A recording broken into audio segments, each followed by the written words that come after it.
Hi guys, welcome back to Irfan review. இந்த video என்ன படத்தோட ரிவ்யூ பார்க்க வந்திருக்குன்னா குட் பேட் அக்லி இந்த படத்தோட ரிவ்யூ தான் பார்க்க வந்திருக்குன்னு சொல்லாங்க.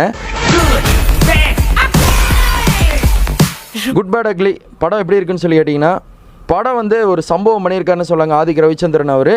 படத்தை கதையை பார்க்குறதுக்கு முன்னாடி படத்தில் என்னென்னலாம் ஒரு மேலோட்டமாக வந்து பார்த்துட்டு வந்துடலாம். படம் ஒன்லைன் ஸ்டோரி என்னன்னு கேட்டிங்கன்னா, நம்ம அஜித் சார் வந்து பார்த்திங்கன்னா 2008 அதாவது ஒரு 18 வருஷத்துக்கு முன்னாடி ஜெயிலுக்குள்ளே போயிடறாருன்னு சொல்லாங்க. ஒரு காரணத்தினால அந்த ஜெயிலுக்குள்ளே போன காரணத்தினால நம்ம அவங்களோட ஒய்ஃபையும் வந்து சரியாக மெயின்டைன் பண்ண முடியல, அவங்களோட பையனை பிறந்ததுக்கப்புறம் கரெக்டாக மெயின்டைன் பண்ண முடியல. அஜித் சாரே வந்து வெளியே வராரு 18 வருஷம் கழித்து.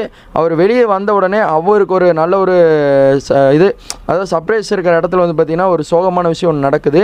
அது எதுக்காக நடக்குது, என்ன விஷயம் நடக்குதுன்னு தான் அந்த படத்தோட மீதி கதைன்னு சொல்லாங்க. இதுதான் இந்த படத்தோட கதை வயசில் பார்க்கும்போது இதுதான் நார்மலான கதை.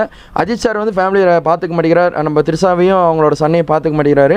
அதுக்காக நம்ம த்ரிஷா அவங்க வந்து என்ன பண்ணுறாங்கன்னா, நீ நேர்மையான முறையில் போலீஸ்காரன்ட்டு நான் அதை கொலை பண்ணேன், எதுக்காக இந்த மாதிரி பண்ணேன், போய் நீ சரண்டர் ஆயிரு, நான் வந்து உன்னை வெளியே எடுக்க ட்ரை பண்ணுறேன் அப்படின்னு சொல்லி த்ரிஷா அவங்க சொல்லுவாங்க. அதே மாதிரி 2008 போய் ஜெயிலுக்குள்ளே போவார். ஜெயிலுக்குள்ளே போய் 18 வருஷம் ஜெயிலுக்குள்ளே தான் இருப்பார். இவருக்கு ரெடிங் கிங்ஸ்லி வந்து பக்கம் வந்து ஒரு இதில் கீ கொடுத்துருக்கான்னு சொல்லுவாங்க. இந்த படத்தில் நல்லா ஒர்க் பண்ணியிருக்காரு. இதுலேருந்தாங்க கதை ஸ்டார்ட் ஆகுது. இந்த அஜித் சார் ரெஃபரன்ஸ் முக்கியமாக சொல்லணும், வாரியிலேருந்து எடுத்து வச்சு அப்படியே செதுக்கியிருக்காருன்னு சொல்லாங்க நம்ம ஆதிக் ரவிச்சந்திரன் அவர். படத்தில் எந்த எக்ஸ்பெக்டேஷன் இல்லாமல் போங்க, படம் வைபுனாலும் வைபு வேற மாதிரி. தம் எனக்காக விட்டேன், சரக்கு என் வைஃப்காக விட்டேன். படத்தில் இன்னொருத்தரை பற்றி நம்ம சொல்லி ஆகணும், நம்ம அர்ஜுன் தாஸ். என்னப்பா மனுஷன் வேற மாதிரி விளாண்டு தூக்கி சாப்பிட்டாருங்க. அஜித் சாரோட பக்கம் ஆக்டிங் சூப்பராக இருக்குன்னு நமக்கு நல்லாவே தெரியும். அர்ஜுன் தாசன் இந்த அளவு பர்ஃபார்மன்ஸ் கொடுப்பாருன்னு எதிரே பார்க்கல. ஒத்த ரூபா தாரே நீ ஒருங்கி வைக்க மாடி, அந்த வைப் அந்த இது குறையாமல் படம் இடையில அந்த சீக்வன்ஸ் கொண்டு வந்ததெல்லாம் செம வைப்பாக இருந்துச்சு. ஒரு பழைய பாட்டை ஒரு 4 பாட்டை ரீமிக்ஸ் பண்ணி பயங்கர ஒரு வைப்பை கொடுத்தாங்க. என்னடா 4 பாட்டை ரீமிக்ஸ் பண்ணி நமக்கு இவ்வளோ சர்ப்ரைஸ் கொடுத்தாங்க. அதுக்கப்புறம் இன்னொரு சர்ப்ரைஸ் என்னென்னா, நமக்கு ரொம்ப ஃபேவரட்டாக பிடிச்ச நம்ம சிம்ரன் அவங்கள கொண்டு வந்து உள்ளே இறக்கிறாங்கன்னு சொல்லாங்க. சிம்ரனோட சீன் உள்ளே வந்தோடனே தேட்டரில் செம்ம வைப் ஆகிட்டேன்னு சொல்லாங்க. அது ஒரு ஃபுல்லாக ஒரு சாட்டிஸ்ஃபேக்ஷன் ஆச்சுன்னு சொல்லலாம். ஒரு தரமான ஒரு சம்பவம் ஆதிக் ரவிச்சந்திரன் இந்த படத்தில் பண்ணியிருக்காரு. ரொம்ப வருஷம் ஆச்சுல, ஐ மிஸ் யூ. ஓஜி சம்பவம் தரமாக பண்ணியிருக்கான்னு சொல்லாங்க. டார்க்கி, டார்க்கி பற்றி சொல்லி ஆகணுங்க. பில்லு பில்லு பில்லு பில்லு, அது என்னங்க பில்லு பில்லு பில்லு, ஐயோ அந்த தேட்டரில் கேட்கும்போது வேற மாதிரி இருக்குதுங்க. அந்த மியூசிக்கோட அந்த ஃபைட்டு சீக்வன்ஸ்லாம் வரும்போது உண்மையாக தரமாக இருந்துச்சுன்னு சொல்லாங்க.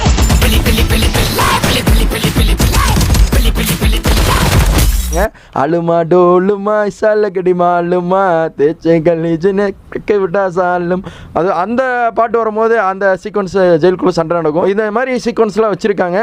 அர்ஜுன் தாஸோட ஆக்டிங் பார்த்தீங்கன்னா ஒன் ஆஃப் த எக்ஸலண்டாக பண்ணியிருக்காரு. அவர் தான் இந்த படத்தில் வாழ்ந்துருக்காருன்னே சொல்லாங்க.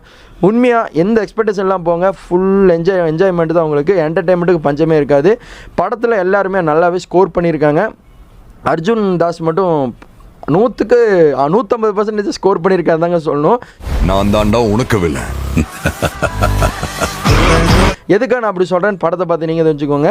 ஒரு ரிவெஞ்ச் ஸ்டோரியாக தான் எடுத்துகிட்டு போயிருக்காங்க. ஸ்டோரி வைஸில் பார்க்கும்போது நார்மலாக நமக்கு பார்த்த கதை மாதிரி தான் இருக்கும் நார்மலாக எல்லா இதுலேயும். அஜித் சாரோட ஆக்டிங் நம்ம சொல்லவாங்க வேணும், பிச்சுட்டாருன்னே சொல்லலாம். அது எங்களுக்குள்ளே வராரு.